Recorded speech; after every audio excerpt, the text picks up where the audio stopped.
Bagyong Inday, muling nagpapalit ng mata, eyewall replacement cycle, habagat nagsisimula ng hamampas sa Western Visayas. Bahagyang hamina ang Typhoon Inday habang patuloy itong kumikilos sa Philippine Sea ngayong Huwebes 9 ng Hulyo taong 2026. Lokasyon, 865 kilometro silangan ng Northern Luzon. Lakas ng hangin, 165 kilometers per hour. Pagbagso ng hangin, 205 km per hour. Pagkilos, northwestward sa bilis na 15 km per hour.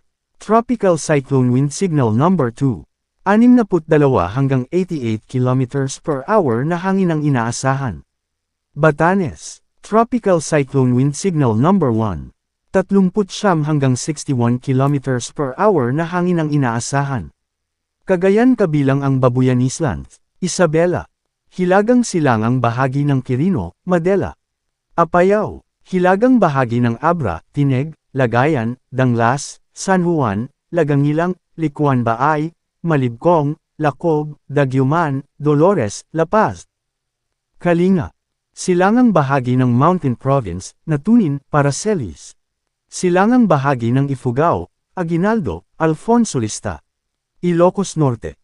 Hilagang bahagi ng Aurora, Dilasag, Kasiguran.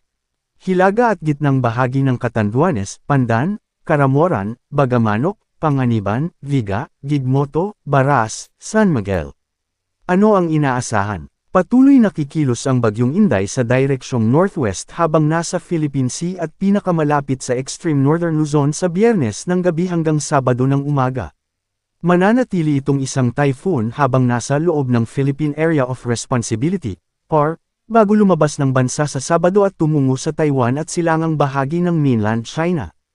Patuloy na palalakasan ng bagyo ang #habagat, na magdadala ng malalakas na pagbagso ng hangin at malawakang pag-ulan sa malaking bahagi ng bansa hanggang Sabado. Patuloy na subaybayan ang mga opisyal na abiso ng pag-asa dahil maaari pang magbago ang forecast. Bagyong Inday, may kasunod. Nasa aktibong panahon na tayo ng Western Pacific Basin. Habang papaakyat ang Bagyong Inday at susundin nito ng habagat na nasa Western Visayas, naaakyat din sa Western Luzon bukas. Ngunit, isang cloud cluster ang nagkaroon ng invest tag na 97W mula sa Joint Typhoon Warning Center ng Amerika. Ito ay nasa malayong silangan ng Mindanao, malapit sa lugar kung saan nagsimula si Inday last week. May posibilidad itong maging bagyo next week at pumasok sa PAR, ngunit masyado pang maaga para sabihin kung saan ito pupunta. Kung sakali, ang susunod na pangalan ay Josie.